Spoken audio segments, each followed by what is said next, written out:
Because at the moment I don't think it's considered a lot. It's sort of it goes into a black hole, and so I think the major thing is for them to actually think about it.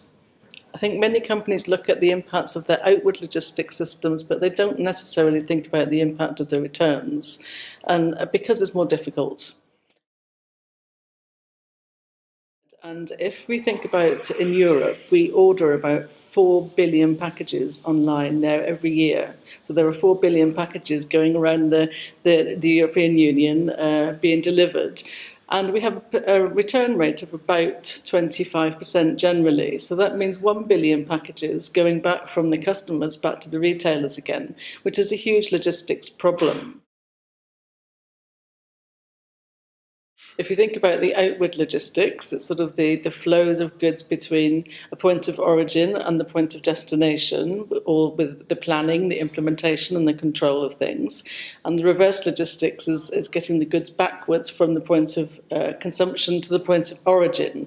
So if we think about that in more layman's terms, it's about if we get a product in the post, when we've ordered online, it means sending the goods back and how they get back to the retailer again after you've put them in the post or after you've had them collected from your doorstep, if you like. So it's the process of planning and implementation and control of getting those goods back from your house to the retailer that you bought them from.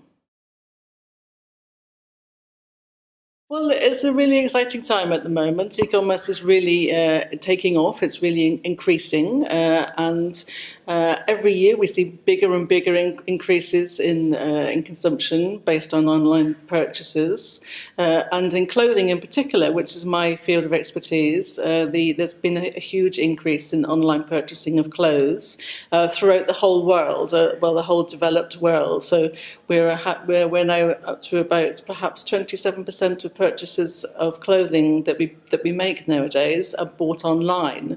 So that's a huge increase from just a few years ago. I think the first thing that astonishes me is how many returns there are. The second thing that astonishes me is that retailers, I think, are surprised at the number of returns that there are. So initially they never considered that there would be this many returns. And therefore they haven't implemented systems from the outset that could be efficient. So they're basically always trying to catch up as opposed to perhaps thinking about things in a strategic fashion. And also different retailers have very different ideas about how to do things. There are some retailers who, as I say, will take your returns, they will send them to Estonia to be processed, they'll come back to Sweden to be repackaged and sent out again to the customer. There are other companies who will sort everything within Sweden and try to get things back into the outward system much more quickly. So there's a lot of variation in techniques and processes that different retailers use. There's not one standard thing, and that surprises me somewhat. As I say, it really shocks me to see some companies actually taking goods not overseas because we're not in the UK, but to another country to be sorted. That quite astonished me. But when you talk to the retailers, they have worked out the costs. And if it's cheaper to do that, then it's difficult to persuade them that they shouldn't be doing that. And that's possibly because they don't have to take the environment into account so much. But I think you can't, when the customer is looking for a cheaper and cheaper price, you can't then criticise retailers for cost minimisation and the things that they have to do in a way to get that cost minimisation. Because I think the statistic is that about only 10% of online companies are making a profit at the moment. So because of the costs of getting all those products back from individual customers, it's a huge cost to them. They have to come to individual doors, individual houses to collect those goods. The thing that we have to think of is how many extra logistics miles are being spent, or how much extra distance is being spent in making those returns. If you think about a company coming to your house to collect goods, taking it back to a consolidation centre, that goes back then to another consolidation centre somewhere. It might get sent to another country to be processed, to be sorted, to be packed, to be repackaged, and come back to Sweden again. So there are lots of environmental impacts of returns, and it's that sort of thing that we're trying to get to grips with now, to find out what happens to start off with, because I think many people don't have any idea what actually happens, and then trying to measure the environmental impacts of that afterwards. It isn't something that we think about very much at the moment. We think about sending something back. We don't think about how it gets back or where it's going to go, for instance. So I think as consumers, we have to think, is it really good that we over-order, knowing that we're going to make returns? Because as I say, the human behaviour at the moment is to order 3 of something, see if it fits, see if you like the colour, and if you do, you keep maybe 1. If you don't, maybe you send them all back. No, the environmental consequences of that are not considered by most consumers. I think that people like Amazon are thinking about reverse logistics in quite a detailed way, because the logistics of the cost of reverse logistics are so high.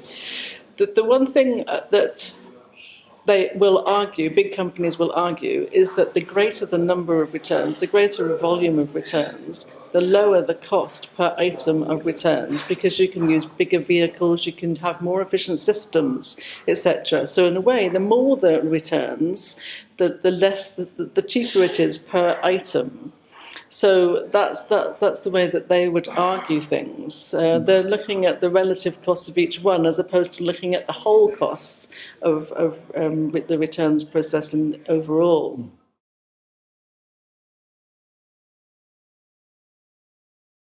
A game changer, I'm not sure. It can certainly help. If we have more information about a product, we may not over-order so much, because there is a statistic, I think something like 30% of customers, when they order something, when they receive that good, it's not actually what they thought they were going to get. So the better the information that you have about a product, the fewer the returns there should be. And that's all to do with technology. So I think technology will help somewhat, but it might actually make us order more in the end, because we're more certain of what we order. So it could actually work in reverse in many ways, but we're yet to see.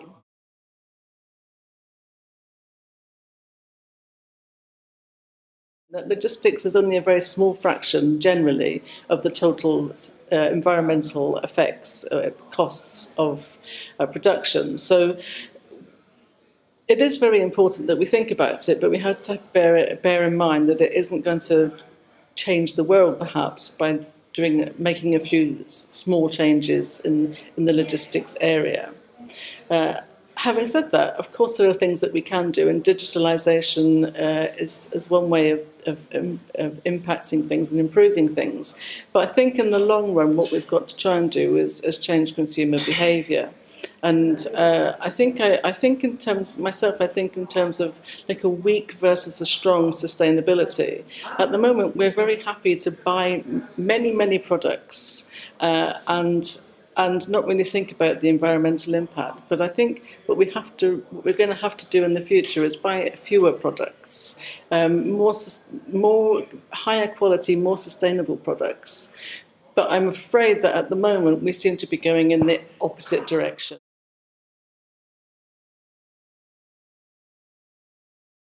If we're thinking about a pair of jeans, the cost of, or the environmental impact of the returns on a pair of jeans in total is likely to be small. I think studies have shown that even the whole logistics element of the life cycle of a pair of jeans is minimal. And actually the biggest impact is from the washing of the jeans to start with. So when it comes to the logistics, the impact, the marginal impact is quite small. But that doesn't mean to say that it's not important. And when you think about the overall effect, as I say, going back to the beginning, if we think about the 1 billion packages that are being sent back every year, then there is going to be an overall impact of reverse logistics, and that has to be taken into account. My thoughts are at the moment, and it is only a thought, is that where there are physical shops involved, if you can take your returns back to a physical shop, it is more sustainable than sending it back in the post to retailers. And that is because if you take goods back to a shop, they stay within that shop. The shop sorts them, repackages them, and puts them back on the shelves immediately. So the environmental impact of that return is less in a way, except if you've driven to the shop to take the product back to start with. If you send things back in the post, or if a courier comes to get your product, then you don't know where the journey ends or where it starts even. It could be that your items are then taken to third countries, could be Estonia, could be Poland, could be somewhere else, and then brought back again. So my thoughts are that at the moment it does seem to be that where there are physical shops to take goods back to, that is more sustainable. We have been looking at a model whereby instead of sending goods back to the retailer and then the retailer repackages them and sends them out to the next consumer, there is a possibility that one consumer could return the good to the next consumer who's demanding that product, thereby eliminating one link in the chain, and that one link in the chain could be quite a big link in the chain. I mean, if I'm sending a product directly to another customer, that customer that's receiving the product needs to know that the good is still in new condition, it needs to be pristine, it hasn't been worn, it hasn't been altered, it hasn't been changed, and that requires a degree of trust. And whether we have that degree of trust, I don't know. My thoughts have changed on that somewhat, because I do feel that the younger generation is much more community-minded than perhaps the older generation. And maybe this idea of like the Uberization of things means that maybe we might be able to think more about accepting goods from another consumer, especially if we get a discount for it, for instance. So I think that could help things in the long run. That would be my one measure that I would like to see put into place, at least tested, to see whether it could work.